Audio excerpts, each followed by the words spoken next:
तू माटी का लाल है, कोई कंकड़ या धूल नहीं।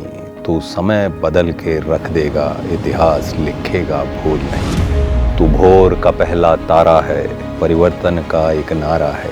ये अंधकार कुछ पल का है, फिर सब कुछ तुम्हारा है। कहा था महाराज हम नमक हैं, जा रहे हैं आपके शत्रुओं की चोट पर लगने। तुम नमक नहीं चंदन हो, तुम तिलक हमारे माथे का। आपका बहुत बहुत स्वागत है। Thank you so much. अब ये फिल्म हम लोगों की है ही नहीं, अब ये फिल्म लोगों की हो गई है। क्या ऐसी कहानियाँ हिस्टोरिकल पीरियड ड्रामा को लेकर के और आनी चाहिए? जब कोई फिल्म चल जाती है तो उस तरीके की फिल्मों की बाढ़ आती है। ऐसे कौन से जॉनर्स हैं जिनको और एक्सप्लोर करना चाहिए? हाँ, कि कॉमेडी करना चाहता हूँ। मैं मेडिकल कॉलेज में था, तो स्मृति जी मेडिकल कॉलेज में या तो पढ़ाई करते हैं या मौज करते हैं। अब बनारस में तो मतलब सार्केज्म अलग लेवल पे आता है, रहता है। हाँ, पराकाष्ठा पे सार्केज्म नाचता है। विकी कौशल के साथ कैसा आपका एक्सपीरियंस था काम करने का? मैं विकी को भाई जैसा ही मानता हूँ, तो और सीनियर हूँ, तो रियल लाइफ में ये होता था कि विकी ज़्यादा रिस्पेक्ट के साथ आता था, और जैसे ही स्क्रीन पे आता था बोला विकी अब तुम महाराज हो। अब मुझे झुकने दो। ऐसे रहता था वो। एक दूसरे के साथ। आप छावा की सक्सेस से सैटिस्फाइड हैं? मैं ऐसे मैसेजेस देख रहा हूँ ना, तो जिन मैसेजेस को ओपन नहीं कर पाया हूँ उनकी संख्या मुझे लगता है 95% से ज़्यादा होगी। और मुझे ये लग रहा है यार, एक समय ऐसा था कि मैं देखता था कि कोई मैसेज ही नहीं आया। और जब कहा ही गया है गीता में कि प्रभु की इच्छा के बिना सृष्टि में एक पत्ता तक नहीं हिलता। अगर आपने इस बड़ी संख्या में मुक्काबाज को 12 जनवरी 2018 में जब रिलीज हुई थी थिएटर में जाके देखा होता, तो आज ये जो 2024 में मेरे आंसू छलके थे ना, ये ना होता।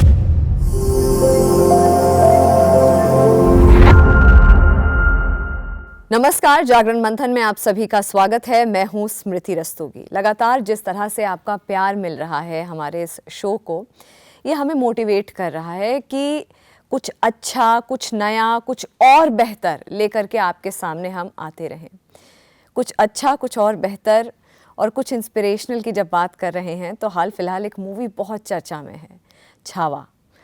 इसके कैरेक्टर्स को बहुत प्यार मिल रहा है, लोग कनेक्ट कर रहे हैं, और यंगस्टर्स में जिस तरह से मोटिवेशन, इंस्पिरेशन, इमोशनल कनेक्टिविटी देखी गई है, बहुत समय के बाद मुझे खुद ऐसा लग रहा है कि बहुत समय के बाद किसी फिल्म से, किसी सिनेमा से लोगों ने इतना ज़्यादा कनेक्ट किया है। थंबनेल देख करके और मोन्टाज देख करके तो आप जान ही गए होंगे। विनीत है हमारे साथ, आपका बहुत बहुत स्वागत है। Thank you so much. Thank ये यू सो दूसरा मच। इंटरव्यू है। हाँ, थैंक यू सो मच मुझे मौका देने के लिए, बातचीत करने के लिए। और मंथन देख रहा हूँ, बहुत बढ़िया बढ़िया चीज़ें देखने को मिल रही हैं। शुरुआत करूं तो उससे पहले जो आपकी ये जो कविता है बहुत चर्चा में हो रही है, लोग याद कर रहे हैं, रट रहे हैं उस कविता को।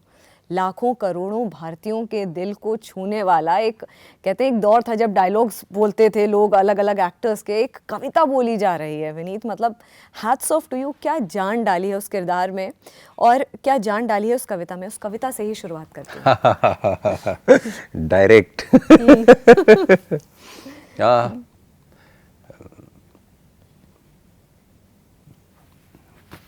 जो आखिरी वाली कविता है, आप उसकी बात कर रहे हैं। मन के जीते जीत है। मन के जीते जीत है, मन के हारे हार। हार गए जो बिन लड़े, उन पर है धिक्कार। उन पर है धिक्कार जो देखें ना सपना। सपनों का अधिकार, असल अधिकार है अपना। अपनों की खातिर करना है कुछ आज हमें। अजर अमर कर देना है स्वराज हमें। तू माटी का लाल है, कोई कंकड़ या धूल नहीं। तू समय बदल के रख देगा, इतिहास लिखेगा भूल नहीं। तू भोर का पहला तारा है, परिवर्तन का एक नारा है। ये अंधकार कुछ पल का है, फिर सब कुछ तुम्हारा है। और नमक, हमने वो तो कहा था महाराज हम नमक हैं, जा रहे हैं आपके शत्रुओं की चोट पर लगने। तुम नमक नहीं चंदन हो, तुम तिलक हमारे माथे का। एक कविता, एक्चुअली जब हम लोग स्क्रिप्ट पढ़ रहे थे तो कहीं ना कहीं एक वो भी था कि छत्रपति संभाजी महाराज के जीवन में उन्होंने 127, जितनी मुझे जानकारी है, 127 युद्ध लड़े और ये फिल्म उनके ऊपर है, तो वॉर है भर भर के। और वॉर फिल्म में ऑलमोस्ट क्लाइमेक्स में कविता का पार्ट होगा और लोग जार जार रोएंगे, ये सोचा नहीं था। हम लोग इनफैक्ट कहीं ना कहीं थोड़ा एक वो था कि वॉर फिल्म के ऑलमोस्ट क्लाइमेक्स में जब कविता पढ़ी जाएगी तो लोगों का रिस्पांस क्या होने वाला है, क्योंकि एक बहुत बड़ा डिसीज़न था। छत्रपति संभाजी महाराज और कवि कलश जी, उनके बीच में कविताओं में बातचीत हुई थी, तो वो था। लेकिन आप एक क्रिएटिव लिबर्टी के साथ आप गद्य में जा सकते थे, लेकिन लक्ष्मण उतेकर सर ने कि नहीं, मुझे कविता ही चाहिए। तो जिम्मेदारी बहुत बढ़ गई थी और ये मेरा फेवरेट सीन था। मैं इस सीन का इंतज़ार कर रहा था, विकी का भी ये फेवरेट सीन था, हम दोनों इस सीन का इंतज़ार कर रहे थे। मैं ये लास्ट वीक मैंने ये फिल्म देखी और बहुत सालों के बाद थिएटर, क्योंकि अब कॉन्सेप्ट इतना है नहीं थिएटर जा कर के देखने वाला, समय की भी कहीं ना कहीं कमी है और जो लिबर्टी है, ये जो टाइम था कोविड का, उसके बाद से लिबर्टी भी मिल गई कि आपको ठीक है आप अपने घर पे बैठ के देख सकते हैं या समय के अनुसार। मगर मैंने बहुत समय के बाद देखा तो रील्स बहुत आ रही थी कि लोग बहुत इमोशनली कनेक्ट कर रहे हैं, रो रहे हैं थिएटर में। तो मुझे लगा कि होगा कुछ एक आधा तबका जो मतलब ठीक है, फिल्में इम्पैक्ट क्यों नहीं करती हैं। मेरी आगे वाली सीट पे रो पे मुझे सिसकियाँ आ रही थी, पड़ोस में सिसकियाँ आ रही थी, और इस कविता के दौरान ही ये सिसकियाँ आ रही थी कि जिस तरह से आप लोगों की डिलीवरी रही थी बहुत कमेंडेबल था। Thank you so much. और आपने जब नमक वाला वो जो पोएट्री पढ़ी थी, वो जो अंदर से आपने जान डाली थी, वो मैं यही कहूँगी क्योंकि एक आर्टिस्ट रह चुकी हूँ तो मुझे पता है वो अंदर से जो जान डाली थी, जो आपको पता था उस वक्त कि ये कनेक्ट कर ले जाएगा ऑडियंस के साथ। ये नहीं पता होता कि मैं जो कर रहा हूँ ये कितना कनेक्ट करेगा। अंदर एक आवाज़ होती है, अंदर कोई बैठा होता है जो ये बताता है कि कुछ ठीक हुआ है। जब मैं ये ख़त्म किया था, घर आया था, तो मैंने घर पे बोला था कि आज कुछ हुआ है, लेकिन ऐसा हुआ है, ऐसे लोग रिसीव करेंगे इस सीन को, इसका अंदाज़ा नहीं था। लेकिन कहीं लोगों को भावनात्मक तल पे बहुत छू गया है। और अब ये फिल्म हम लोगों की है ही नहीं, अब ये फिल्म लोगों की हो गई है, क्योंकि जिस तरीके से फिल्म देखी जा रही है, जिस तरीके से सोशल मीडिया पे या पर्सनली रिस्पांस मिल रहा है, I never experienced in my whole career. कभी मैंने ऐसा कुछ अनुभव नहीं किया। तो है, और वो सीन जब हम लोग पढ़ रहे थे, मैं और विक्की लक्ष्मण सर के साथ, क्योंकि बहुत सारे सीन हैं हमारे साथ में, तो हमारी कई बार रीडिंग हुई, तो लक्ष्मण सर ने उस सीन के लिए जो बताया था डिस्क्रिप्शन, आज जो हम पर्दे पे देख रहे हैं, उस समय उन्होंने एग्जैक्टली सेम चीज़ बोली थी कि मुझे ये चाहिए, ऐसे बंधे हैं, कवि जी को ऐसे लेके जा रहे हैं, दोनों का बैक है, और जैसे जैसे दूर जाएंगे वॉल्यूम अप हो जाएगा, बढ़ेगी। और वो जो डिज़ाइन है कि खड़े हैं लोग, कि इधर ये लोग खड़े हैं, एंड उधर तंबू है जहाँ पे सुल्तान बैठा है, औरंग, और तो ये सब डिज़ाइन उन्होंने तभी बताया था, because he is DOP also, तो he thinks in strong visuals. तो जब पर्दे पे देखा तो मुझे वो उनकी सारी बातें याद आ रही थी कि इन्होंने एग्जैक्टली यही सोचा था और वही हम देख रहे हैं। ये कहना गलत नहीं होगा विनीत कि जब जब छावा की बात होगी, जब जब लोग फिल्म की बात करेंगे, हालांकि इतना लंबा टाइम के लिए आपका कैरेक्टर नहीं था, लेकिन जब जब फिल्म की बात होगी, जब जब लोग इस कैरेक्टर को, संभाजी महाराज के कैरेक्टर को याद करेंगे, जब जब लोग, तब लोग कवि कलश को याद करेंगे ही करेंगे, वो तय हो गया है। एक इतिहास के पन्नों में एक दबा हुआ कैरेक्टर, उसको जीवंत विकी ने अपने कैरेक्टर को किया, आपने अपने कैरेक्टर को लाइफ दी। अगर मैं पूछूं आपसे, कवि कलश का जो कैरेक्टर आपने प्ले किया, क्या आपको उस कैरेक्टर के साथ सिमिलैरिटीज़ लगी या ऐसा कुछ सीखने को मिला जो आपको लगता हो कि एक लाइफ चेंजिंग कैरेक्टर मैंने प्ले किया? बहुत कम लोगों को पता है कि कवि कलश जी उत्तर भारत से थे और वो प्रयागराज से थे, जहाँ तक मेरी जानकारी है। और मराठा साम्राज्य में वो रच बस गए थे। इसीलिए आपने वो लैंग्वेज भी हाँ, मैंने वो रखी है, वो रखी है जी, इंटेंशनली वो रखा है जी। और मैं बनारस का हूँ, तो गंगा मैया जो है उधर से ही होते आती हैं। और मैंने मतलब महाराष्ट्र का नमक खूब खाया है। मैं जब वहाँ गया था तो मेरी मुलाकात जिनसे सबसे पहले हुई थी वो महेश मांजरेकर सर थे। तो उनके साथ उन्होंने पहला ब्रेक दिया, फिर वो फिल्म चली नहीं और उसके बाद डायरेक्शन में उनके साथ रहा, 6-7 फिल्में की। तो जब भी उनकी फिल्म रिलीज़ होती थी तो मुझे मतलब ये मौका मिलता था कि प्रिंट लेके, तभी प्रिंट हुआ करती थी, प्रिंट लेके हम लोग शुरू करते थे सिद्धि विनायक, फिर टिटवाला, फिर शिरडी, फिर त्र्यंबकेश्वर महादेव, फिर दूसरी तरफ जाते थे हम लोग जेजुरी खंडोबा, शनि शिंगणापुर, अक्कलकोट। तो कई बार ये परिक्रमा की हैं और बीच में और कई जगहों पे जाते थे हम लोग। तो उनके साथ रहा और बहुत सारा नमक खाया महाराष्ट्र का। और एक फिल्म में नमक की इतनी चर्चा होगी कभी सोचा नहीं था। अभी कुछ दिन पहले की बात, लोग अलग अलग तरीके से रिसीव कर रहे हैं।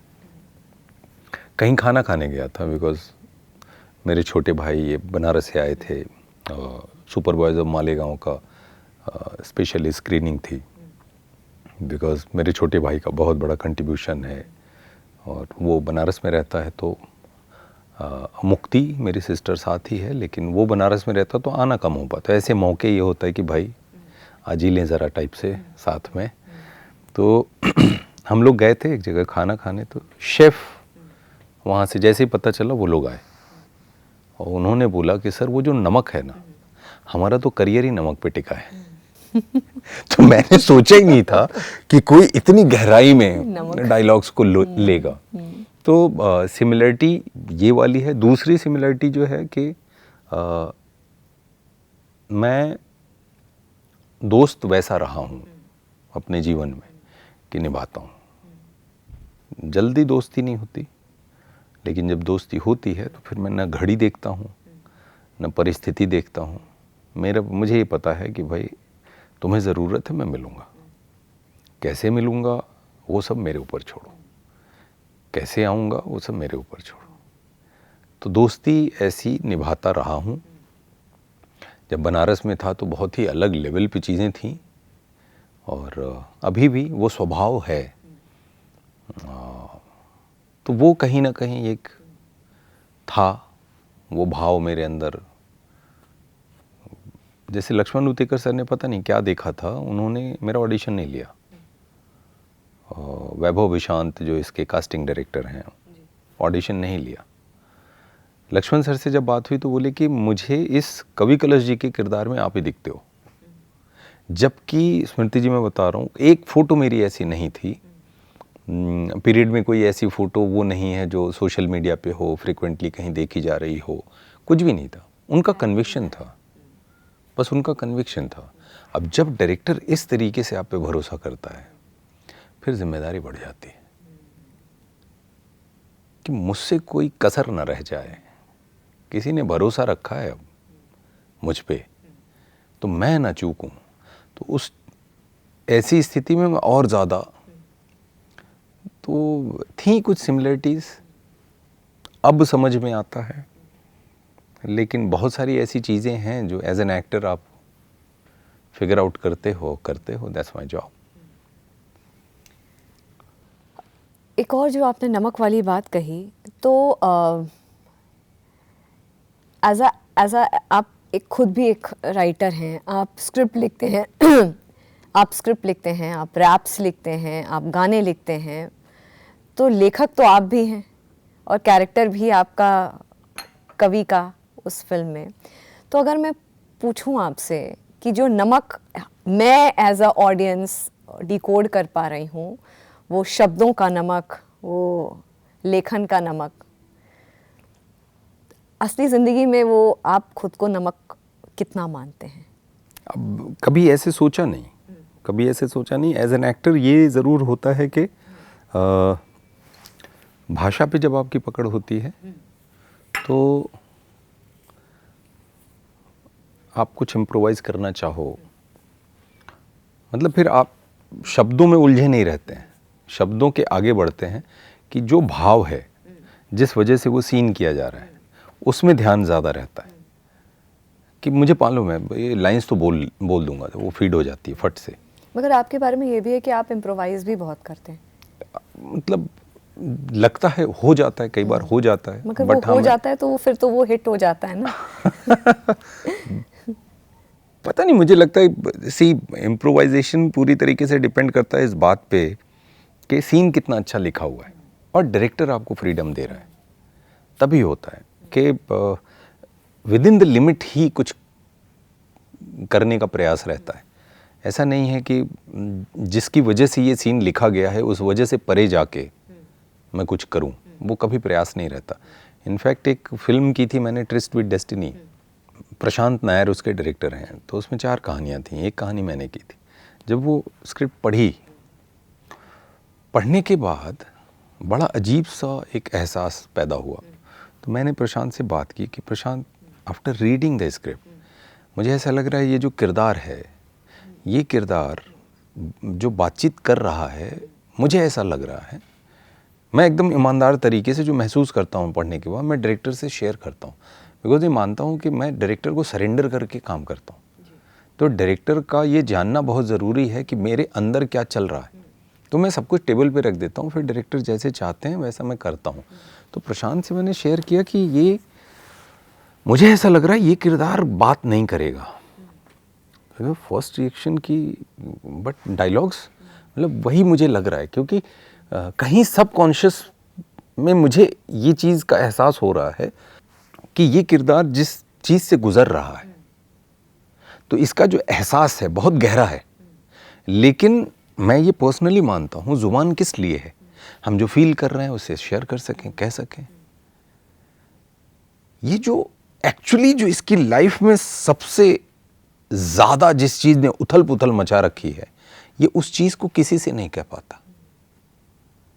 तो शायद इसने बोलना छोड़ दिया हो, क्योंकि जो चीज़ तुमको 24 घंटे पीड़ा दे रही है, अगर वो तुम किसी से मतलब किसी से नहीं कह पा रहे हो, तो मुझे ये मेरा वो था कि क्या ऐसा हो सकता है क्या प्रशांत कि ये बात ना करे। तो ही वाज कि बट फिर सीन कैसे होगा। देन फाइनली ही अलाउड, ही मतलब प्रशांत को ये था कि आई थिंक बात तो सही है, प्रशांत सेड दिस, बट सीन अगर नहीं हुआ, मैं बोला दैट्स योर कॉल। तो हमारे बीच में ये हुआ कि अगर सीन निकल के नहीं आया तो टॉकी करें। बोला हाँ, जब निकल के ही नहीं आ रहा है तो उससे बेहतर है ना कि निकल के आए, उसके लिए अगर शब्द का सहारा लेना है तो लेंगे। ऐसे हमने पहला सीन शूट किया एंड इट वर्कड। पहला दिन निकल गया, इट वर्कड। पूरी शूट ख़त्म कर ली, इट वर्कड। उसी की वजह से वो यूनिक हो गई। अनफॉर्चुनेटली वो कम लोगों तक पहुंची। आखिरी में मतलब ऐसा लगता है वो गूंगा है, आखिरी में बस एक शब्द बोलता है, क्योंकि उसकी एक सर्कल कंप्लीट होती। जिस पीड़ा से गुजर रहा था उस पीड़ा के परे जब जाता है वो, तो एक शब्द बोलता है। तभी लगता अरे होगा नहीं। तो इम्प्रोवाइजेशन भी it's not about words, it's about the right feeling कि वो सीन क्यों है, वो किरदार क्यों है, तो उसी लिमिट में रह के कुछ करता हूँ। उसके बाद भी अगर डायरेक्टर को लगता है ये नहीं चाहिए तो फिर मैं दूसरी बार नहीं बोलता, मतलब मैं कह देता हूँ। मुझे ये होता है मैंने मेरे अंदर जो चल रहा था मैंने रख दिया। ये मीडियम डायरेक्टर का है, राइटर बाप होता है लेकिन ये मीडियम डायरेक्टर का है।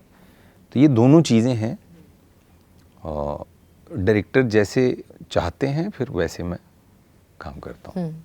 अभी जो आपने बोला उस पार्ट पे मैं आऊँगी, एक राइटर बाप होता है वाले पार्ट पे मैं अभी आऊँगी।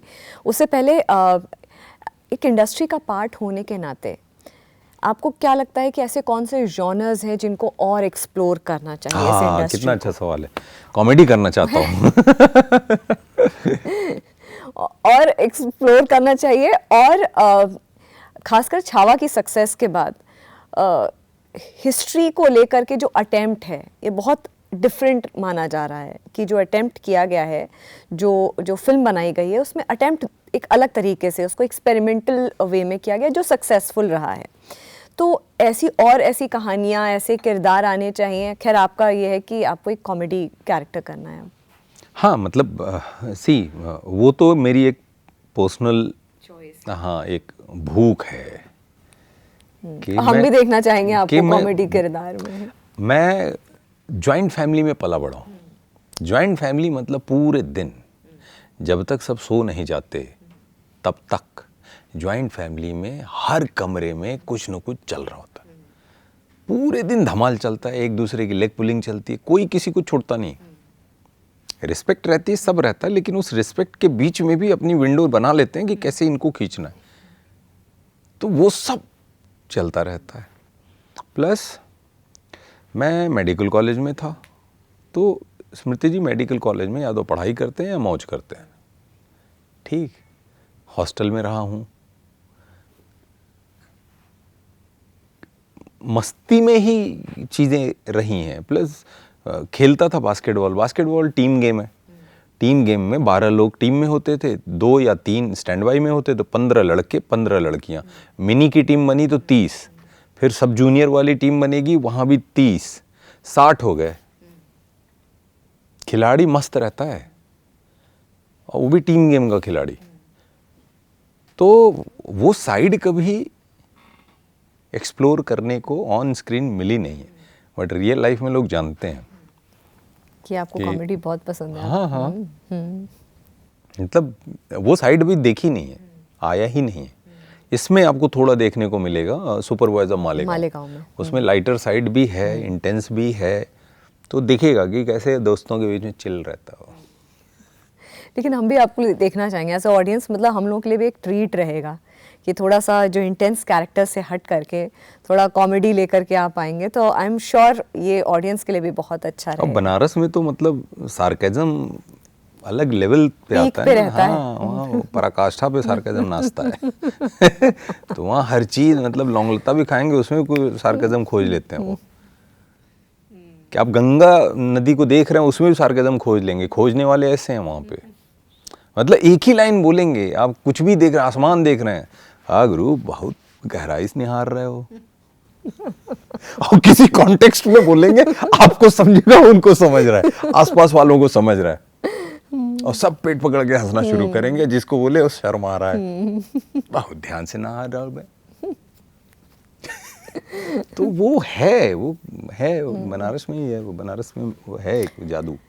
बनारस का भी जादू है। मुझे लगता है कि ये जो ये बेल्ट है ना उत्तर प्रदेश की, वहाँ पे ये लैंग्वेज ऐसी है, मतलब कि you will feel connected, you will feel happy. उसके साथ साथ ये जो सार्काज़म हो गया, ये जो कॉमिक एलिमेंट्स हो गए, क्योंकि मैं खुद भी यूपी से आती हूँ, वो वर्ड्स ऐसे होते हैं कि आपको शब्दों में ही हंसी आने लग जाती है। एक तो हिंदी वाले शब्द हैं, ऊपर से भोजपुरी वाले शब्द हैं। आप देखिए गर्दन को क्या बोलते हैं, नेक, है ना। आप भोजपुरी और हिंदी मिक्स कर दें तो दर्जनों हैं, और वहाँ बहुत कॉमन है, सबको पता है। इसीलिए मुझे हंसी आ रही है। मगर जैसा मैंने आपसे एक दूसरा सवाल किया था कि ऐसे कौन से सब्जेक्ट्स हैं आपको लगता है कि इंडस्ट्री में रहने के नाते कि जिनको इंडस्ट्री को और एक्सप्लोर करना चाहिए, हिस्ट्री, क्योंकि छावा ने, जैसे मैंने बोला था कि अटेम्प्ट जिस तरह से किया है वो एक्सपेरिमेंटेशन या अटेम्प्ट काम कर गया, बहुत डिफरेंट तरीके से कहानी परोसी गई जो लोगों के बीच में रेजोनेट करी गई। क्या ऐसी कहानियाँ हिस्टोरिकल पीरियड ड्रामा को लेकर के और आनी चाहिए? आएगी, अपने आप ही आएगी, क्योंकि मैंने जो देखा है कि जब कोई फिल्म चल जाती है तो उस तरीके की फिल्मों की बाढ़ आती है। जैसे हॉरर कॉमेडी चली तो बहुत जगह पे हॉरर कॉमेडी सुनने को मिल रही है, बहुत सारी मेरे पास आई है ना। तो छावा चली है तो बहुत सारी कहानियों की पॉसिबिलिटी मुझे नज़र आती है। प्लस एक और चीज़ है कि इंडियन हिस्ट्री में अलग अलग कालखंड में ना बहुत कहानियाँ हैं, बहुत सारी ऐसी कहानियाँ जिनके बारे में पता है और बहुत ज़्यादा ऐसी कहानियाँ जिनके बारे में लोगों को पता तक नहीं है। जैसे अभी छावा कवि कलश जी, मुझे लगता है उत्तर भारत के ही लोगों को ये नहीं पता था, शायद नाम तक ना पता हो बहुत लोगों को। True. किताबों में ज़्यादा पढ़ने को नहीं मिला। तो ऐसे बहुत सारे अनसंग हीरोज़ हैं जिनकी कहानियाँ आप कह सकते हैं और बहुत कमाल की कहानियाँ हैं। जैसे मेरे पिताजी ने युवराज चुंडा और इन लोगों की कहानियाँ जो वो सुनाते हैं तो ऐसा लगता है ओ माय गॉड, मतलब ऐसी ऐसी रानियाँ रही हैं कि अगर युद्ध के लिए पति को उन्होंने तिलक लगा के विदा किया, लेकिन नई नई शादी हुई थी तो वापस फिर से, क्योंकि उनको ये था कि पता नहीं होगा तो क्या होगा, और फिर उसके बाद जो रानी ने किया, मतलब ऐसा अनबिलीवेबल है। ऐसी कहानियां हैं,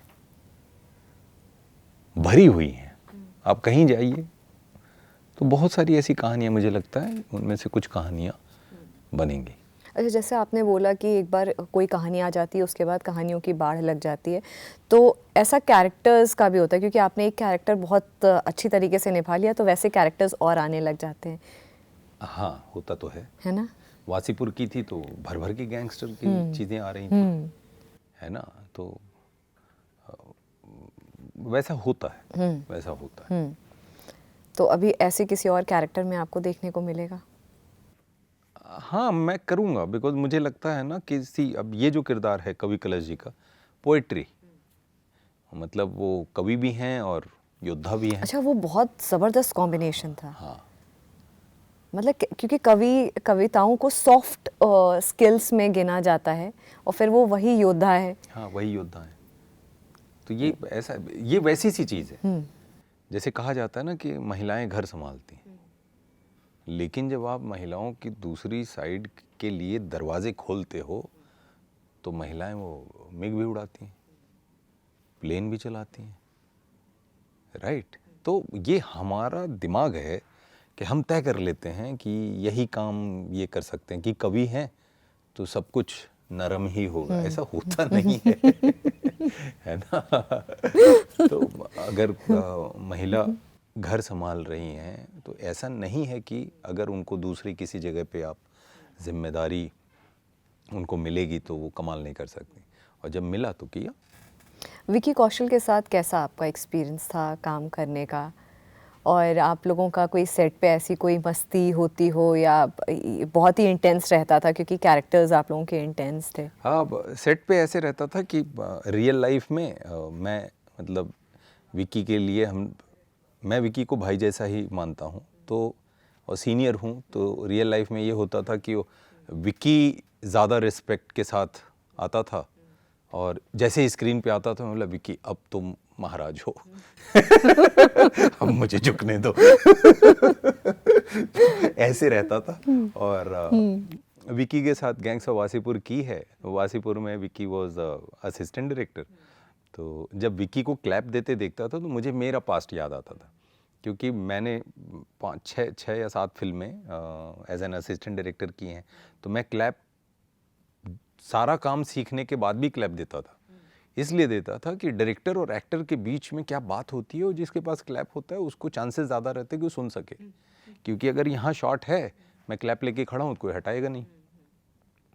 तो जब विक्की को देखता था वो क्लैप लेके, तो मुझे याद आता था, बॉस यही तो मैं करके आया हूँ। मेरी तो सारी ट्रेनिंग वहाँ से है। तो वो एक था। फिर एक बॉन्डिंग अच्छी रही, और जब विक्की को ग्रो करते देखा तो मुझे अच्छा लगता रहा। हमेशा कॉल करके उसे बधाइयाँ भी दी, विक्की का भी कॉल आता है। तो एक म्यूचुअल रिस्पेक्ट थी। मतलब उरी होने के पहले भी थी और उरी होने के बाद भी है। वो एक दूसरे के साथ वो बॉन्डिंग जो है वो कहीं ना कहीं स्क्रीन पे निखर के आती है। आप छावा की सक्सेस से सेटिस्फाइड हैं? मैं इसलिए सवाल आगे जोड़ रही हूँ क्योंकि आपकी जो सक्सेस है ना, वो बहुत सारे लोगों के लिए एक पर्सनल विन है। क्योंकि आपने एक इंटरव्यू में भी कहा था कि मैं एक रेंटेड अकोमोडेशन में रह रहा हूँ मुंबई में, और शायद छावा की सक्सेस के बाद मैं अपना एक घर ले पाऊँ। और एक सोशल मीडिया पे एक पोस्ट भी आया था कि छावा की सक्सेस के बाद होपफुली अब विनीत सिंह अपना घर खरीद पाएँ, जिस पर आपने लिखा था हर हर महादेव। ये आपने बिल्कुल सही बोला कि ये बहुत पर्सनल हो गया है ऑडियंस के लिए। मैंने ऐसा सोचा नहीं था। छावा की प्रमोशन रिलीज़, फिर उसके बाद तुरंत सुपर बॉयज़ ऑफ मालेगांव की प्रमोशंस में चला गया। तो बीच में जब भी वक्त मिलता है तो थोड़ा जब जाता हूँ ना, सोशल मीडिया मैसेजेस वगैरह ओपन करता हूँ, तो बहुत एक होता है ना कि वो इमोशनली बहुत टच कर रहा है। रीज़न ये नॉर्मल मैसेजेस नहीं है। ये मैसेजेस ऐसे हैं जिसका भाव ये है कि विनीत, आपकी जो सक्सेस है ना, ये सक्सेस ऐसी लग रही है जैसे ये हमारी सक्सेस है। और ये एक दो मैसेजेस नहीं है, और खूब पर्सनल उन्होंने किसी फिल्म से कनेक्ट होके, कुछ किरदारों से कनेक्ट होके, या नंबर ऑफ फिल्म्स को मेंशन करके, they felt they are writing these kind of things कि हमें लगा था कि तब हो जाएगा। हमें तो तब ही लगा था कि आप बहुत जल्दी कुछ कमाल करोगे, ये करोगे, इतना वक्त लगेगा, हम वेट कर रहा था मैं। आज जब आपको ये सफलता मिलती हुई देख के ऐसा लग रहा था कि जो हमने 10 साल पहले बिलीव किया था वो अब हुआ है। तो लोग अलग अलग तरीके से उस चीज़ को पर्सनलाइज कर लिया है लोगों ने। मतलब इतनी सारी रील्स आ रही हैं, कहाँ से आ रही हैं मैं समझ नहीं पा रहा हूँ। लोग खुद ही लिख रहे हैं। तो ऐसा मुझे हमेशा ये था, मैंने ज़्यादा पीआर अपनी लाइफ में नहीं किया। मुझे लगता है कुछ 23-24 साल के करियर में 1.5 साल का भी पीआर नहीं होगा, और वो भी ऐसे रहा है, कभी 2 महीना, कभी 1 महीना। आप उन एक्टर्स में से हैं विनीत कि मैं आपको पर्सनल मैसेज भी करती हूँ कि एक पॉडकास्ट इंटरव्यू कर लें, तो आप ऐसे हैं कि आप डायरेक्ट रिप्लाई करते हैं, आप अपना फ़ोन अपने पास रखते हैं, आप खुद ही अपना चीज़ें मैनेज कर लेते हैं कई बार। तो ये मेरा भी ऐसा इस शो के लीड होने के नाते, एक जर्नलिस्ट होने के नाते, ये मैं भी वाउच कर रही हूँ कि you are among the people who is very easily accessible. हाँ, मैं ये है, सी आप मुझे पार्टी में छोड़ दोगे तो I am among the people जो पार्टी में जो वेन्यू है उसका जो कोना है, उस कोने में भी अगर कोई कोना है तो मैं वहाँ खड़ा मिलूँगा। मेरे को समझ नहीं आता कैसे करूँ। अभी थोड़ा ठीक हो गया, अच्छी बात नहीं है अभी थोड़ा, बट लंबे समय तक ऐसा रहा। लेकिन अगर कोई व्यक्तिगत रूप से मुझे अप्रोच करता है तो आई एम जस्ट देयर। मुझे खुद ये लगता है, क्योंकि बहुत बार ऐसा हुआ है कि I am chasing people, I am not able to reach, जवाब नहीं आ रहा, और लेकिन 5-5 साल तक चेज करता रहता हूँ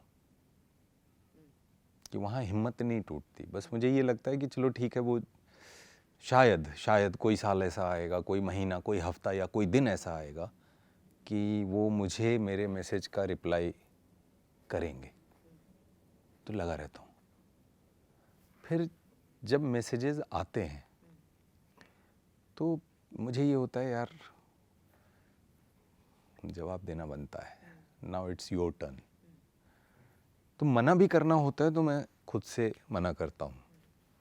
मुझे लगता है चलो पता चल जाए, है ना, थोड़ा समय बच जाए।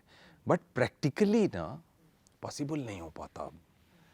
क्या वो चीज़ समझ में आती है कि मतलब मैं इतना अभी ऐसा कहीं नहीं पहुंच गया हूं जब मेरी ये हालत हो रही है। तो जो बड़े स्टार्स हैं उनकी एक दिन में कितनी कमिटमेंट्स होंगी और वो कैसे मीटअप कर पाए, ह्यूमन स्ट्रेंथ के साथ पॉसिबल ही नहीं है। मतलब टीम भी अगर करे तो भी मुझे लगता है पॉसिबल नहीं है। मुझे खुद बड़ा, मतलब मैं ऐसे मैसेजेस देख रहा हूँ ना, तो जिन मैसेजेस को ओपन नहीं कर पाया हूँ उनकी संख्या मुझे लगता है 95% से ज़्यादा होगी। और मुझे ये लग रहा है यार, एक समय ऐसा था कि मैं देखता था कि कोई मैसेज ही नहीं आया। तो जीवन है, उत्थान पतन के झूले पे संसार झुलाया जाता है। तो हाँ, मतलब पर्सनली अगर किसी ने अप्रोच किया है तो मुझे दिख गया। अगर कोई एक ऐसी पोइट्री जो आपके दिल के बहुत करीब रही हो? मैं हमेशा अटल जी की जो कविता है, मैं बड़े अजीब अजीब तरह की, ऐसा नहीं है कि सिर्फ पोइट्री, आपने पोइट्री बोला तो मैं या कुछ ऐसे लाइंस या कुछ कुछ भी ऐसे? देख के मुझे हमेशा, बिकॉज सी, आपका बने रहना, आप जो काम कर रहे हो उसमें बने रहना बहुत ज़रूरी। आप कहाँ हो आज के दिन वो एक अलग बात है। हो सकता है आप कहीं बड़े आगे, बहुत आगे हो, या हो सकता है आप कहीं उस जगह पे हो जहाँ बहुत ज़्यादा संघर्ष है। तो जैसे ही आप नीचे आते हो पिरामिड में, जब आप नीचे होते हो तो संख्या बहुत ज़्यादा होती है। चारों तरफ लोग जो है सेम चीज़ के लिए फाइट कर रहे हैं, राइट? आप ऐसे समझिए, अगर गाड़ी का ब्रांड बहुत बड़ा हो, जिसका जो इमेजिनेशन हो समझ ले, करोड़ों रुपए की अगर गाड़ी है या कई करोड़ रुपए की गाड़ी है, उसमें जो बैठने जाता है, आप बताइए कितने लोग उस गाड़ी में बैठने की रेस में होते हैं। फिजिकली ऐसा दिखता है ना, कोई दरवाज़ा खोल रहा हो, एक आदमी आके बैठा, ये रहता है। वहाँ तक पहुँचने के संघर्ष की बात नहीं कर रहा हूँ, पिरामिड की बात कर रहा हूँ। लेकिन जो एक पब्लिक ट्रांसपोर्ट है, जब वो आता है मुंबई के प्लेटफॉर्म पे, कितने लोग होते हैं उसमें बैठने वाले। तो जैसे ही आप पिरामिड में कहीं नीचे आते हो, जद्दोजहद बढ़ जाती, एक सीट के लिए बढ़ जाती। तो ये संघर्ष तो जीवन भर रहेगा। आपको ये समझना है कि कैसे आप छोटा छोटा छोटा छोटा करके आगे जाओगे। उस जद्दोजहद में कई बार आप टूटते हो, टूट के बिखर जाते हो। कांच की चीज टूटती है तो दिख जाती है, इंसान जब टूटता है नजर नहीं आता, क्योंकि एक तरीका ही है, और भाई क्या हालचाल, बढ़िया भाई, सबका सब बढ़िया ही है सतही स्तर पे। जैसे करीब जाओगे, आप उसको छू देते हो ना, तो पता चलता है यार, ये आदमी जो अभी मुझे बोला था मैं अच्छा हूं, भाई ये किस चीज से गुजर रहा है यार।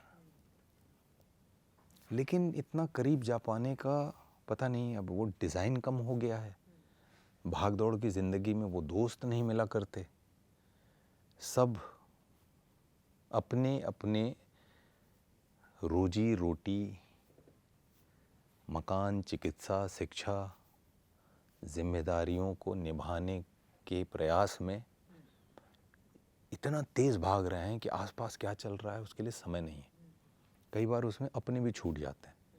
तो इस भाग दौड़ में आप जब टूटोगे, तो जो आपका सवाल था कि कैसे वो कविता की बात की, तो मैंने ना बहुत अलग अलग तरीके से ली। जैसे मेरे पिताजी बोलते थे, हारियो न हिम्मत, बिसारियो न हरि नाम। ये एक कि जब टूटा, पापा की बात, तो आसमान देख लेता हूँ, मैं मानता हूँ कि हाँ हरि हैं, संभालेंगे। और जब कहा ही गया है गीता में कि प्रभु की इच्छा के बिना सृष्टि में एक पत्ता तक नहीं हिलता, तो देख ही रहे होंगे 5 फीट 10 इंच के आदमी को फिगर आउट करेंगे कुछ, जब भेज दिया है मुकम्मल बना के, पूरा बना के।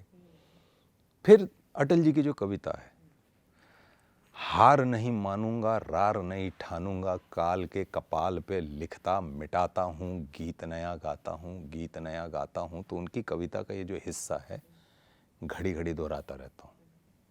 प्लस टर्मिनेटर एक फिल्म थी, टर्मिनेटर में विलेन था वो, उसको मारो, कम उम्र में देखी थी, उसको मारो तो बिखर जाता था, है ना, पिघल विघल के ऐसे छोटे छोटे ऐसे राउंड राउंड इधर सब, अब लगता था खत्म हो गया, और अचानक एक टुकड़ा वहां से हिलता था, और फिर धीरे धीरे जो भी मेल्ट होके गिरा है वो सब इकट्ठे होते थे, और फिर वो खड़ा हो जाता था उसमें से।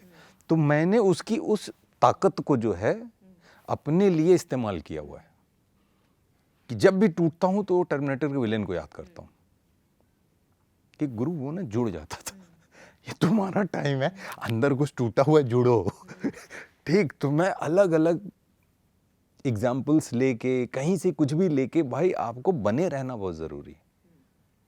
अगर गिव अप कर दिया, जैसे मैंने मुक्काबाज में बॉक्सिंग की है, हमेशा कोचेस कहते हैं कि हारता वो बॉक्सर नहीं है जो गिर गया, हारता वो है जो गिरने के बाद मान लेता अब नहीं उठूंगा। तो जिंदगी बॉक्सिंग के जैसी है, अगर आपने मान लिया कि अब आप नहीं उठोगे तो आपकी हार तय है, और अगर आपने माना हुआ है गिरा हूं ना, कोई बात नहीं, मुझे उठना है, तो मान के चलो खेल अभी चल रहा है। क्योंकि ज़िंदगी की जो फाइट है वो बॉक्सिंग के जैसे 3-3 मिनट के राउंड्स नहीं होते, चलती है पहली सांस से आखिरी सांस तक। तो मान के चलो एक पूरा राउंड है, खड़े होते रहना। आपसे बहुत सारे यंगस्टर्स इंस्पायर होते हैं, और ऐसे इंस्पायर होते हैं क्योंकि इतने सारे एक्टर्स हैं, ठीक है, जैसा आपने बोला भीड़ बहुत है, इतने सारे एक्टर्स हैं, उसमें से एक अपने आप अपना एक मकाम बना करके, अपना एक वर्चस्व बना करके उसको कायम रखना, वो भी अपने आप में बहुत बड़ा चैलेंज है। उतार चढ़ाव, क्योंकि कहते हैं ना कि आपको नहीं पता कि दूसरे की कहानी में क्या हो रहा है, आपको बस सतही चीज़ें दिख रही हैं। आपने सक्सेस के बारे में बात करी, हम सब के लिए तो आप सक्सेसफुल हैं, इसमें तो कोई दो राय नहीं है। पहला सवाल, घर ले रहे हैं आप? अब मेरा घर सिर्फ मेरा नहीं रहेगा, मेरा घर अब लोगों के लिए जो है वो भी बहुत पर्सनलाइज है, कि अब मेरा घर लेना कहीं ना कहीं लोगों को ये हिम्मत देगा कि घर होगा। और मैं ये कहता हूँ कि शाहरुख खान साहब ने, उनका जो घर है मन्नत, मन्नत सिर्फ एक घर नहीं है, मन्नत मेरे जैसे लोगों की हिम्मत है कि आप आके जब आप लगे रहते हो और गिव अप नहीं करते हो, टूटना बिखरना चलता रहेगा, आप जुड़ने के लिए तैयार हो, खड़े होने के लिए तैयार हो। तो मन्नत मैं कई बार खुद भी ये करता रहा हूँ कि बाहर गए, बैठा, उधर साइकिल वाले आते हैं, चाय ली, चुपचाप देखता रहता हूँ। तो वो मन्नत को देख के मैं ऐसे, जो होता है ना, मैंने बताया ना, अलग अलग टुकड़े में इकट्ठा करके खुद को जोड़ना जानता हूँ। तो ये सोचता था कि ये जो घर है ना मन्नत, ये हिम्मत है मेरे जैसे लोगों की, कि अगर आप सपने देखते हो तो सपने पूरे होते हैं। इस शहर में मेरी भी एक छत हो सकती है, इसका भरोसा दिलाता है वो घर। अब आप कितना बड़ा करना चाहते हो, क्या करना चाहते हो, ये इंडिविजुअल मैटर है, लेकिन जब मैं देखता हूँ तो मुझे लगता है कि हाँ, मन्नत देख के लगता है भाई हिम्मत जिंदा है मेरी, तो ऐसे मैं खुद को जोड़ लेता हूँ। तो अब जो वो इंटरव्यू में आया था कि हाँ इतने समय के बाद भी मेरे देखिए, पास बहुत रॉ, आप अनफिल्टर्ड बात करते हैं ना, मेरे पुराने एपिसोड में भी आपने बहुत अनफिल्टर्ड रॉ बात करी, raw तो क्या वो है, दिल मतलब से आपकी ये सच बात आई। बोलने में क्या दिक्कत है? क्योंकि वहीं से तो लोग आपसे कनेक्ट कर रहे हैं। मुझे लगता है अगर मैंने कभी कोई गलती भी की, कैमरा लोगों तक पहुंचाता है, कई बार ऐसा होता है कि भावनात्मक रूप से आप किसी ऐसी सिचुएशन में हैं जहां आपने कोई बात कही, लोग समझते हैं, लोग कहीं ना कहीं आपके इंटेंट को समझते हैं। तो मैं ये मान के चलता हूँ कभी अगर कुछ चूक भी हुई तो लोग उस बात को समझेंगे कि आदमी ऐसा है नहीं, जो कहना चाह रहा हूँ वो बात मुझे लगता है लोग खुद खोज लेंगे।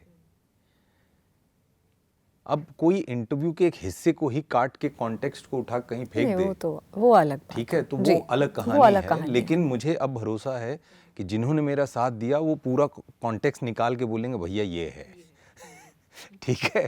तो अब मुझे लगता है लोग मेरे साथ हैं, दर्शक मेरे साथ हैं, जो मुझे प्रेम करते हैं, जिनका भरोसा मुझ में है। तो अब ये जो घर की कहानी है बिल्कुल लूँगा, क्योंकि अब ये घर लेना इसलिए भी ज़रूरी है कि आपका घर हो, ये भरोसा आप में भी जिंदा रहे। क्योंकि जिस आदमी की आंख में आंसू आए थे, वो जब घर पे पूजा करेगा तो वो पूजा आपकी है ना। जो फीता काटूंगा या व्हाटएवर जो कुछ होता, मेरे को मालूम नहीं, नया घर लेने जाते हैं तो होता क्या है, मुझे वो सब पता नहीं। मुंबई में कभी वो प्रयास किया ही नहीं, क्योंकि अगले महीने मैं सरवाइव कर सकूं उसी की फ़ाइट में रहा, तो मुझे पता नहीं, कभी गया भी नहीं कहीं पूछने के लिए कि भाई रेट क्या है, ठीक। तो मुझे उसकी फॉर्मेलिटीज़ नहीं पता। ये शायद इस वजह से भी हुआ कि एक भरोसा अंदर बहुत था कि मुझे अच्छा काम करना है। तो उस प्रोसेस में मैं एज पे बहुत डांस किया। अभी भी मेरे को बाज नहीं आता। हमेशा ये होता है कि 3 महीने का सर्वाइवल है, मैं कोई भी बड़ा रिस्क ले लेता हूँ। पैसे आ रहे थे भर भर के, कई फिल्में ऐसी थीं, लेकिन मैं फिल्म से इत्तेफाक नहीं रख रहा हूँ। मुझे नहीं समझ में आ रहा है कि ये करके कुछ होना है नहीं, पैसे आएंगे बस। तो कई बार ऐसा भी हुआ कि एक ही फिल्म से घर ले लूँ, 1 या 2 फिल्म से घर बन जाए। लेकिन मैंने ऐसी बहुत फिल्में मना की, क्योंकि वो फिल्म देख के आज जो दर्शक प्यार कर रहे हैं उनको तकलीफ होती कि मैंने ये क्यों किया, वाकई में। मतलब क्यों मैंने जाके एक बी ग्रेड जैसी फिल्म क्यों की मैंने। तो एकाध जगह पे थोड़ा ये होता है कि यार चलो थोड़ा खींच के पैसा ले लेता हूँ। एक आध बार किया है, 1-2 बार, और वो करके उसको उठा के कहीं ऐसे रख देता हूँ कि 2 साल का सर्वाइवल है मेरे पास। तो 2 साल तक ऐसा लगता है कि अब कोई भी आ जाए, मेरे को नहीं समझ में आ रहा है तो नहीं करूँगा। तो जो एज पे डांस करने की आदत पड़ गई ना, उसकी वजह से एक तो ये प्रॉब्लम हुई। लेकिन फिल्मोग्राफी में उस तरीके की फिल्मों की संख्या आपको नहीं मिलेगी। मतलब एक आध की भी हैं तो वो वैसा वाला नहीं है कि एकदम से होती है गलती। क्योंकि एक आध बार ऐसा भी हुआ कि मैं इतने एज पे था कि अब पूरा बैलेंस जो है नीचे की तरफ मगर ये जा रहा हर एक्टर्स के साथ होता है विनीत, ये तो बहुत सारे एक्टर्स हैं। मुझे लगता है कि अगर आप चाहे आप अमिताभ बच्चन जी की बात कर लें, चाहे आप ऐसे बड़े बड़े दिग्गज एक्टर्स की बात कर लें, ऐसे जो डिसीजंस हैं और इस तरीके से, तो मुझे नहीं लगता कि किसी की लाइफ में ये नहीं हुआ होगा। मुझे ऐसा लगता था जी। नहीं, संघर्ष तो करना ही करना है, ऐसा कोई नहीं। दूर से भले लगता हो कि वो हैं, इनको तो आसानी, ऐसा नहीं होता।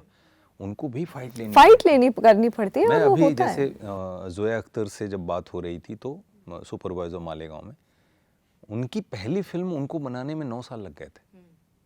कोई बिलीव करेगा? 9 साल, और एक्चुअली लग गए थे। बिकॉज वो जिस तरीके की फिल्म बनाना चाह रही थी, उस फिल्म के लिए लोग नहीं मिल रहे।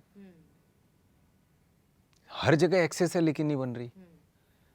तो फाइट सबको लेनी है, सबको करनी पड़ती है। एक्टर के साथ क्या होता है, एक्टर बहुत बहुत ज़्यादा डिपेंड होता है। तो जब तक कोई चीज़ मिले ना, तब तक कोई बात बढ़ती नहीं। तो वो संघर्ष एक्टर के लिए क्या होता है ना, थोड़ा सा संघर्ष ऐसा होता है जिसमें कुछ पता नहीं होता, कब होगा, कैसे होगा। तो संघर्ष सभी करते हैं।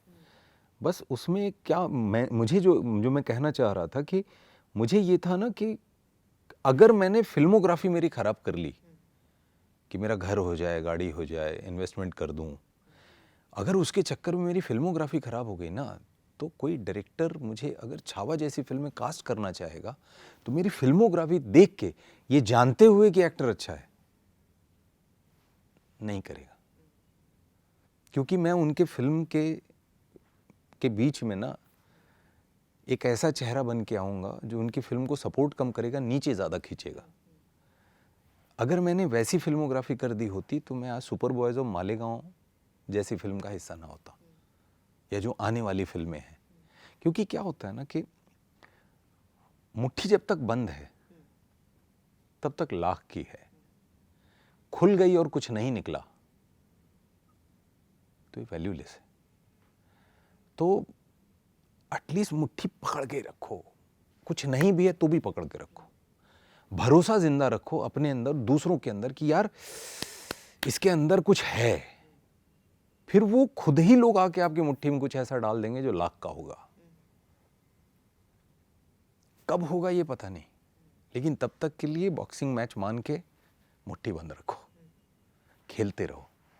तो उसके चक्कर में एज पे बहुत डांस किया हूं मैं अपने करियर में, कि मुझे पता नहीं, मतलब कोई बोल दे कि विनीत, कोई घटना मेरे साथ घट जाती ना अगर, तो मेरे लिए मुश्किल हो जाती। लेकिन वो परमात्मा देख रहा था कि भैया ये एज पे पहले ही डांस कर रहा है, इसको और क्या कराऊं। और अब चीज़ें बहुत अच्छी हो गई। तो अब घर जब लूँगा, सॉरी मेरा आंसर बहुत लंबा हो गया, अब जब मैं घर लूँगा ना तो बताऊँगा घर लिया है। क्योंकि बहुत सारे ऐसे यंगस्टर्स हैं जो या बहुत सारे ऐसे लोग हैं। मुझे इसमें ना ऐसा मर्सिडीज का कुछ छल्ला सा दिख रहा था। तो बस अब आपकी नई गाड़ी भी आने वाली है। तो बहुत सारे ऐसे यंगस्टर्स हैं जो आपसे इंस्पिरेशन ड्रॉ करते हैं, और वो है वो दिख रहा है, वो सब मर्सिडीज के छल्ले जैसा ही पहले जब कुछ अचीव होने वाला होता है ना, पहले दिखना शुरू हो जाता है, इंसान दिखने लगता है, मैनिफेस्ट करता है और फिर उसके बाद वो चीज़ आ जाती है। ये जो आपने लिखा था, ये राइटर बाप होता है सुपर बॉयज ऑफ मालेगांव में, ये लिखने की क्या वजह थी? मतलब कुछ ड्राइव थी या कुछ इंस्पायर किया था, कुछ थॉट्स थी मन में? मैंने मतलब ये इम्प्रोवाइज जो किया आपने? हाँ, लिखा, पूरी स्क्रिप्ट वरुण की है, लेकिन जो इम्प्रोवाइज किया आपने, और बहुत अच्छी स्क्रिप्ट लिखी है वरुण ने। मुझे अभी भी लगता है कि सुपर बॉयज ऑफ मालेगांव में मोती बिखरे पड़े हैं। लोग अपने जीवन में जहां खड़े होंगे उसके हिसाब से मोती का एक टुकड़ा लेके जाएंगे। इतनी सुंदर फिल्म है। ये जो लाइन है, राइटर बाप होता है, पता नहीं मेरे अंदर भी कुछ दबा पड़ा था कि सॉरी, जो भी छोटा मोटा लिखा हूँ, इतना कुछ बहुत ज़्यादा मैंने तोप काम नहीं किया है राइटिंग के वर्ल्ड में। मुक्काबाज अपने लिए लिखी थी, गाने वाने लिख लेता हूँ। मैं ऐसा नहीं मानता कि मैं वो तोप राइटर हूँ, नहीं, छोटा मोटा कुछ किया है बस। लेकिन उस करने के प्रोसेस में जो एहसास था वो कहीं पड़ा हुआ था। तो जब वो सीन पढ़ा और सब हुआ तो होता है इम्प्रोवाइज़ करना, और उसमें वो निकला। और थैंक्स टू रीमा कागती, उनके साथ गोल्ड की है तो एक बॉन्डिंग है, एक भरोसा रहता है। रीमा ने अलाउ किया और वो चीज़ ऐसे जाएगी ये तो बिल्कुल नहीं पता था।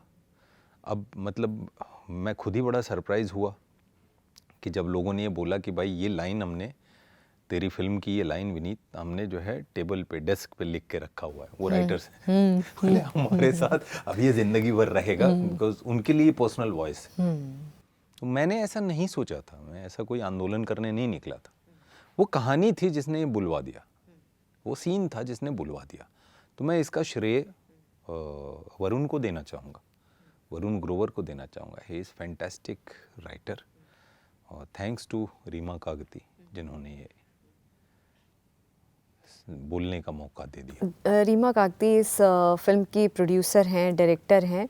उन्होंने एक चीज़ बोली इस फिल्म के बारे में कि ये फिल्म है पावर ऑफ सिनेमा के बारे में। एज एन एक्टर आप इस सेंटेंस से कितना रिलेट करते हैं जब मैं बोलूं कि potential of Indian cinema, influence of Indian cinema and power of Indian cinema? ये जो PIP है ना, पोटेंशियल, इन्फ्लुएंस एंड पावर, कहीं ना कहीं सुपर बॉयज ऑफ मालेगांव आप देखेंगे तो आपके समझ में आएगा कि रीमा ने क्यों बोला होगा। कि एकदम रूटेड फिल्म है, एकदम रूटेड। आप फिल्म देखेंगे तो आपको ऐसा लगेगा कि यार ये दुनिया, शायद ये वही दुनिया है जो हमारे आसपास कहीं है, ये वही लड़के हैं जो हमारे आसपास कहीं हैं, बल्कि उससे भी कम रिसोर्सेस। उनके बीच कोई खजूर बेचता था, कोई जर्नलिस्ट है, लिखने के लिए कोई ऐसा खास प्लेटफॉर्म नहीं, दिन भर कैरम खेलता रहता है, कोई वीडियो पार्लर चला रहा है, कोई चाय की दुकान चला रहा है, कोई लूम में काम कर रहा है, मतलब 300 रुपये, 200 रुपये, 400 रुपये पर डे टाइप से।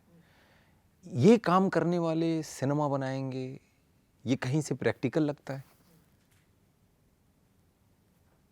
लोग अच्छा खासा पढ़ के, ठीक ठाक हम्बल फैमिली से होने के बाद भी अपने सपनों का दामन छोड़ देते हैं, क्योंकि दबाव इतना होता है। ऐसे लोग जो लूम में काम कर रहे हैं, जर्नलिस्ट हैं, प्लेटफॉर्म नहीं, और जो चीज़ें मैंने बोली, इनके बीच में कॉमन था सिनेमा। ये सिनेमा बना देंगे और सिनेमा इन्हें ये फिल्म इंडस्ट्री खड़ी कर देंगे। वो बॉम्बे नहीं आए, बॉम्बे को खींच के मालेगांव ले गए, उन्होंने मालेगांव में फिल्म इंडस्ट्री खड़ी कर दी। ये अपने आप में अनबिलीवेबल लगता, but it's true, it's true. तो जब आप सपने देखते हो और अपने सपनों को पूरा करने के लिए आप में एक जिद है, तो क्या जादू हो सकता है, ये वो फिल्म है। ये फिल्म आपको उम्मीद देती है, सपने का दामन पकड़ के रखो, ये हौसला देती है। ये फिल्म बताती है कि अगर कम्युनिटी साथ आ जाए तो कैसे इम्पॉसिबल को पॉसिबल बनाया जा सकता है। ये फिल्म हंसाती है, हंसाते हंसाते आपको ऐसी जगह लेके जाती है कि आपके दिल में घुस जाएगी। तो ये ऐसी सुंदर फिल्म, तो रीमा ने जो बोला ना, जैसे पावर, तो ये वो फिल्म है। तो मैं तो बोलूँगा कि जिसने जिसने छावा देखी है और कवि कलश जी के किरदार में अगर आपको कहीं मैंने एक बतौर एक्टर आपके दिल में जगह पाई है, तो मैं बिल्कुल बड़े जिम्मेदारी के साथ ये कहना चाहूँगा, इट्स अ ब्यूटीफुल फिल्म। ये फिल्म आपके साथ रहेगी ज़िंदगी भर। क्योंकि जब दर्शक ना एक टिकट खरीदते हैं, तो वो एक टिकट एक कलाकार के और उस फिल्म से जुड़े लोगों के जीवन में क्या बदलती है, शायद दर्शकों को ये बात नहीं पता। लेकिन मैं बताना चाहूँगा कि मुक्काबाज के बाद, आज हम 2025 में हैं, मैं अगर 2024 पे रुकूं, तो मुक्काबाज के बाद मुक्काबाज जैसी कोई फिल्म मेरी नहीं है जिसको थिएट्रिकल रिलीज मिला हो। जबकि मुक्काबाज को बहुत बड़ी संख्या में लोगों ने देखा। वो बड़ी संख्या में देखने वाले वो लोग हैं जिन्होंने मुक्काबाज रिलीज होने के 6 महीने के बाद से मुझे मैसेजेस करने शुरू किए और आज तक करते हैं। उनका मैसेज पढ़ता हूं और जब ये लाइन पढ़ता हूं ना, तो ऐसा दिल भर सा जाता है कि सर मैंने मुक्काबाज कल देखी, सर मैं अभी मुक्काबाज देख के उठा हूं, थिएटर में कहीं लगी नहीं है। तो भैया कहां देख रहे हो आप और उसकी रील्स बना के भेजते हैं, बड़े बड़े मैसेजेस आते हैं। लेकिन वो, मैं समझ रहा हूं कि उनको शायद ये बात नहीं पता है। अगर आपने इस बड़ी संख्या में मुक्काबाज को 12 जनवरी 2018 में जब रिलीज हुई थी थिएटर में जाके देखा होता, तो आज ये जो 2024 में मेरे आंसू छलके थे ना, ये ना होता। मैं कम से कम आधा दर्जन ऐसी फिल्में और कर पाता जो मैं करना चाह रहा हूं। बहुत सारे डायरेक्टर इसी, उनका भी अपना संघर्ष है। वो अगर अपने जीवन में कहीं पहुंचे हैं, वो मेरे साथ क्यों स्ट्रगल करेंगे? आप ऐसे समझिए कि आप जब मुक्काबाज के लिए एक टिकट खरीद के देखते हो या सुपरवाइजर मालेगांव के लिए एक टिकट खरीद के देखते हो, तो किसी कलाकार के बनते हुए करियर के मकान और घर में एक टिकट आपकी एक ईंट के जैसे होती है जो उसको सीमेंट करती है। और उसी की वजह से कलाकार को आज़ादी मिलती है कि वो और प्रयोग कर पाए, क्योंकि लोगों का भरोसा बढ़ता है। मैं सीधा सवाल पूछता हूँ, ये दर्शकों से ही मान लीजिए ये सवाल कि अभी समझिए आप हैं, आपको अगर ये पता हो कि ये जो आपके जानने में कुछ 20 लोग हैं, उस 20 में से एक ऐसा आदमी आपके पास आया है, आपसे कुछ पैसे मांग रहा है, है ना, कि उसको 4-5 लाख रुपए चाहिए और आपको पता है ये पैसे लौट के नहीं आएंगे, डाउट है, आप बताओ कितने लोग हैं जो दे देंगे? नहीं देंगे। जब आप 4 से 5 लाख रुपए उस आदमी को नहीं दे पा रहे हो जो आपका जानने वाला है, सिर्फ इस वजह से क्योंकि आपको यह लग रहा है कि ये पैसे शायद लौट के नहीं आएंगे, तो आप उस प्रोड्यूसर से, उस इंडस्ट्री से शिकायत मत करो। शिकायत मत करो कि काम क्यों नहीं दे रहे हो, क्योंकि वो प्रोड्यूसर मेरा उनसे कोई व्यक्तिगत रिश्ता तो तक नहीं है, राइट? और वो ये बिजनेस है। जब वो उनको कई करोड़ रुपए लगाने हैं, अगर उनको मेरे ऊपर कई करोड़ लगा के लौट के आने की उम्मीद नहीं है, जब आप 4-5 लाख रुपए उसको नहीं दे पा रहे हो जिसको जानते हो, तो प्रोड्यूसर से ये शिकायत क्यों करते हो जिसका किसी विनीत से कुछ लेना देना नहीं है? क्यों लगाए 10 करोड़ रुपए? तो जब आप एक टिकट नहीं खरीद के देख पाते हो थिएटर में जाके, तो उसकी चोट कैसे लगती है? आई होप, पता नहीं घुमा फिरा के कुछ बोला हूं, शायद आप तक पहुंचा पूरी हो। बात ये मुझे लगता है पहुंचेगी, ऑडियंस तक पहुंच भी रही है। और यही अभी हाल फिलहाल एक एक्टर हैं हर्षवर्धन राणे, उनकी फिल्म आई थी सनम तेरी कसम 2016 में, फिर से री रिलीज़ हुई है थिएटर्स में। और जिस तरीके का प्यार लोग कनेक्ट कर रहे हैं, रो रहे हैं फिल्म को देख करके, और इतना उनको सराहा जा रहा है उनके एक्टर। उन्होंने भी यही बोला कि उस वक्त अगर मुझे इतना प्यार आप लोगों ने दे दिया होता तो मेरी ज़िंदगी अलग होती और मैं और भी फिल्में कर चुका होता। तो उन्होंने लास्ट में यही बोला कि किसी और न्यू कमर के साथ ऐसा मत करिएगा। उन्होंने हाथ जोड़ करके यही अपील की थी। तो क्यों नहीं, आपकी बात जो आप बोल रहे हैं वो बिल्कुल रेजोनेट कर रही है। बिकॉज वो वैसा हो जाता है कि आपके पास था, आपके सामने था। देखिए, कोई मैं यहाँ तक बोलता हूँ कि मैंने कुछ ऐसा आपके जीवन में भी, अगर आप दर्शक हैं तो मैंने ऐसा कुछ आपके लिए भी नहीं कर पाया हूँ, क्योंकि एज अ ह्यूमन मेरी अपनी एक क्षमताएं हैं, मेरी अपनी एक लिमिट है। तो मैं नहीं, व्यक्तिगत रूप से शायद आपके जीवन में नहीं पहुँच पाया, कभी नहीं कर पाया। शायद आप में से बहुत सारे लोग ऐसे होंगे जिनसे कभी बैठ के बात नहीं कर पाए, लेकिन आप एक लगाव महसूस करते हैं, एक ऑडियंस पे भरोसा होता है। तो आप अगर नहीं भी देखते हैं तो उसमें कोई गलत नहीं है। लेकिन ये चर्चा अगर चल रही है तो ये साइड है जो मैं कहना चाहता हूँ कि जब आप देखते हो तो क्या बदल जाता है। और ये ज़रूरी है अपने पक्ष की ये बात भी रखना। आप देखिए, अब एक्टर्स खुल करके ये बात रख रहे हैं, ऑडियंस के सामने ये बात रख रहे हैं और ये रेजोनेट हो रही है। ऑडियंस ये चीज़ कंज्यूम कर रही है, एक्सेप्ट कर रही है कि हाँ, हमें मौके देने चाहिए। क्यों, मतलब जो नए न्यू कमर्स हैं, जो फिल्म अच्छी है, देखी ही नहीं तो हमको पता कैसे चलेगा। और अच्छा काम हो रहा है, ये कहना भी गलत होगा कि काम अच्छा नहीं हो रहा है। जब तक फिल्म नहीं देखेंगे तो पता बहुत कैसे अच्छे कलाकार हैं जी हमारे यहाँ। ऐसा नहीं है कि कलाकार नहीं, बहुत सारे हैं। जब काम दिखाने का मौका मिलता है तो काम कहीं पहुंचता है और बनते बनते चीज़ें बनती हैं। तो होता यही है कि जब आप अपना भरोसा, आपका जो टिकट है ना, वो एक टिकट उस कलाकार में आप भरोसा डालते हो। तो जब आप अपना भरोसा उस कलाकार में डालते हो तो कई लोगों का भरोसा जब आता है तो पता चलता है सबको, फिर उस कलाकार पे बहुत सारे रिस्क लिए जा सकते हैं।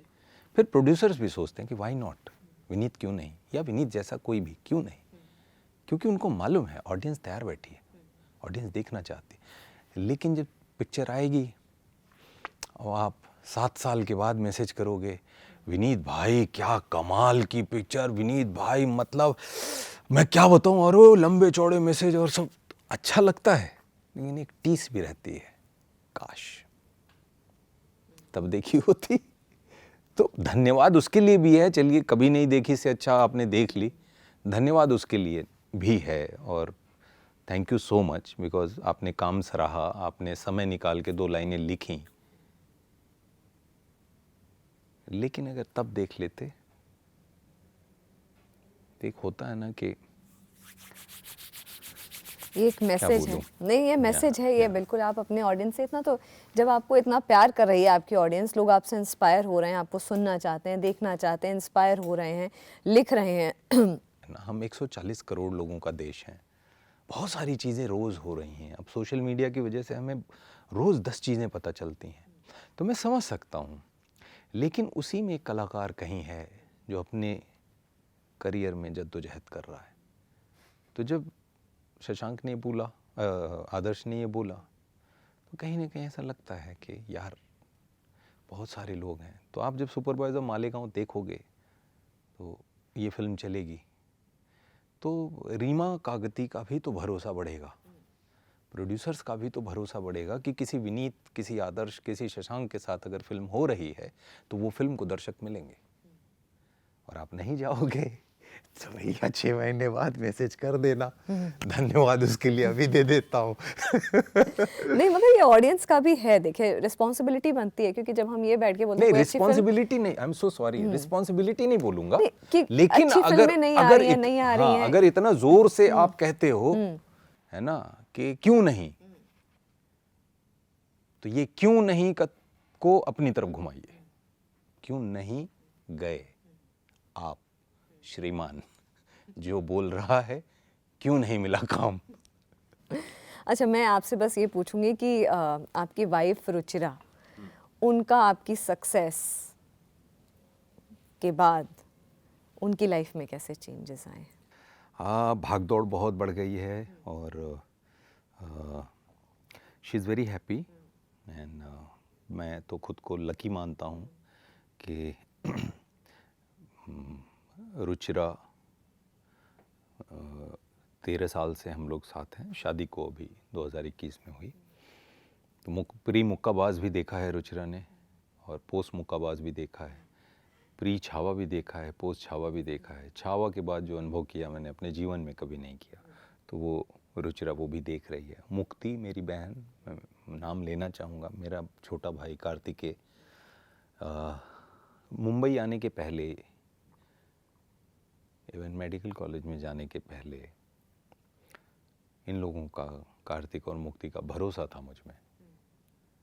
प्रैक्टिकल रीज़न कुछ नहीं था, प्रैक्टिकली तो कुछ था ही नहीं। और प्रैक्टिकल रीज़न की बात करूं तो पापा को हमेशा लगता था यहाँ क्यों जाओगे, तो प्रैक्टिकली तो कुछ दिख नहीं रहा था। लेकिन सब डिल्यूजन में ना कई बार जादू हो जाता है। तो मैं डिल्यूजनल रहा इस मामले में कि मेरा करियर क्या होगा, और 2 मिल गए ऐसे डिल्यूजन में बिलीव करने वाले, मेरे छोटे भाई, मेरी छोटी बहन, और मजबूती से खड़े रहे वो। कभी शेक भी हुआ, आप शेक होते हो, लो फील करते हो, आप टूटोगे, बिखरोगे, ये सब होगा, बट उनका हाथ पकड़ के रखो जिन्होंने गाढ़े समय में आप में भरोसा किया था। उन दोस्तों को मत छोड़ो। वो सक्सेस भी क्या सक्सेस है जिस सक्सेस को पाने में आपके अपने ही छूट गए। थोड़ी सी जगह रखो। तो मैंने हमेशा वो कोशिश की कि जिन्होंने भी मुझे हाथ दिया है, जिन्होंने भी मुझ में भरोसा रखा कि यार ये बंदा करेगा किसी दिन, उस बंदे को नहीं छोड़ता मैं। मगर ये भी कहावत है विनीत कि जैसे जैसे आप सक्सेसफुल होते जाते हैं, आपका सर्कल छोटा होता जाता है। बस गिनती के जो आपके जो मजबूत वाले रिश्ते होते हैं, लोग होते हैं, बस वही पिरामिड के ऊपर आपके साथ रहते हैं। क्या होता है, आप जैसे जैसे अपग्रेड होते हो तो आपकी साथ, जहाँ आप बेस पे कहीं थे तो आपके साथ कुछ लोग अपग्रेड होते रहते हैं, राइट? क्योंकि वो उन चीज़ों को समझते हैं। कुछ एक ऐसे आप उनसे जुड़े रहते हो लेकिन वो उस तरीके से खुद को बदलने को तैयार नहीं है। उस तरीके से मेरा मतलब ये नहीं कुछ गलत कर रहा हूँ, उस तरीके मतलब वो अपग्रेडेशन उनकी समहाउ, तो क्या होता है फिर फ्रीक्वेंसी थोड़ी कम हो जाती है, लेकिन जुड़े आप तब भी रहते हो। मेरे बहुत सारे मेडिकल के दोस्त हैं, मैं उनसे अभी भी जुड़ा हूँ, राइट? वो अलग काम कर रहे हैं, मैं अलग काम कर रहा हूँ। आज भी बात होती है, चाहे 10 महीने के बाद हो। पहले हेलो में ही सुर वो होता है, ऐसा लगता है कल ही बात हुई थी, या अभी 1 घंटे पहले हम साथ ही थे, कैंटीन में चाय पी के आए।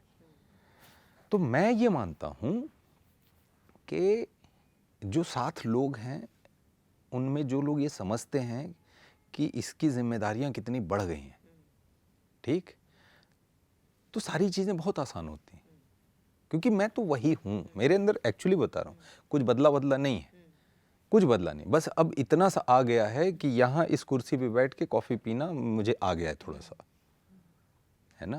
पहले इसमें क्या अंदर रूह कांप रही होती थी, है ना, कि घबराहट हुआ करती थी, बट अभी वो एक शांत हूँ कि अब ऐसा नहीं लगता कि कुछ सोचने की ज़रूरत नहीं है, तो आप अचीव करते हो।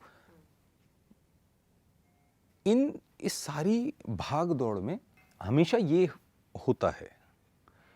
अब यहाँ एक चीज़ और बोलूँगा कि आप किसी को अप्रोच करते हो, लोग कहते हैं कि यार उधर से ये नहीं आ रहा, वो नहीं आ रहा, कुछ नहीं, सबके पास टाइम होता है, भाग दौड़ सबकी ज़िंदगी में है, सबके पास, बस बात ये होती है प्रायोरिटी बदल जाती है। अभी जो आदमी आपको ये कह रहा है कि उसके पास वक्त नहीं है, ठीक है, मैं अभी 4 नाम ले देता हूँ उसी व्यक्ति के जीवन में कि बस पता चल जाए कि वहाँ से कॉल आ रही है, सामने से कॉल करेगा जिसके पास वक्त नहीं है। तो इट्स अबाउट प्रायोरिटीज़। बस आप जीवन में कहीं हो, इस बात को थोड़ा समझ लो। अपकमिंग प्रोजेक्ट्स आपके कौन कौन से हैं, जिन मैं इसलिए पूछ रही हूँ क्योंकि ऑडियंस, मैं तो ये आपने भी अपील कर दी, मैं भी कह रही हूँ कि बिल्कुल देखना चाहिए सुपर बॉयज़ ऑफ मालेगांव। मैं ऐड देख करके आई थी, मैंने आपसे बोला था, मैंने फिल्म नहीं देखी, समय का मैंने बोला था, लेकिन मैं भी जाऊंगी वो फिल्म देखने क्योंकि वो आपकी फिल्म है, मैं बिल्कुल देखने जाऊंगी। लेकिन और upcoming projects? Thank you so much. आने वाली फिल्मों में अभी देखिए छावा है, सुपर बॉयज़ ऑफ मालेगांव, ये दोनों फिल्में थिएटर में हैं। छावा को आपने भर भर के प्यार दिया है, अभी भी दे रहे हैं। सुपर बॉयज़ मालेगांव को भी भर भर के प्यार दीजिए, सुंदर फिल्म। इसके बाद एक कबीर खान सर का शो है जो अमेज़ॉन प्राइम के लिए है, उन्होंने प्रोड्यूस किया है, रंगीन उसका नाम है, वो है। फिर एक फिल्म आएगी जाट, सनी देओल सर के साथ, इसे प्रोड्यूस किया है मैत्री मूवी मेकर्स और पीपल मीडिया फैक्ट्री ने। फिल्म के डायरेक्टर हैं गोपी चंद मिलेनिनी। एक अलग कुछ रूप देखने को मिलेगा as an actor. Sunny sir के साथ मतलब काम करके बड़ा मज़ा आया। उसके बाद एक फ़िल्म है अनुराग कश्यप सर की, वो आएगी। एक और फिल्म है, एंथोलॉजी है, प्रयोग किया है, जैसे ट्विस्ट विद डेस्टिनी थी, थोड़ा सा प्रयोग किया है। मेरे मित्र हैं आशीष आर्यन, तो 4 कहानियाँ हैं, एक कहानी उसमें मेरी है। एक शो अभी कर रहा हूँ, वो भी इसी साल आएगा, तो उसके बारे में तब बताऊँगा जब वो लोग खुद ही अनाउंस करते हैं। बहुत बहुत आपको बेस्ट विशेस जागरण मंथन के बिहाफ पे। आप ऐसे ही काम करते रहें और जल्दी जल्दी फिर से आप आएँ इंटरव्यू पॉडकास्ट देने के लिए। इसके लिए मैं आपसे रिक्वेस्ट करूँगी कि अब की बार भी मैं आपको जल्दी बुलाऊँगी फिर से दूसरा पॉडकास्ट इंटरव्यू करने के लिए। लेकिन thank you so much Vineet. Thank you so much, बहुत धन्यवाद। फिलहाल मंथन में इतना ही।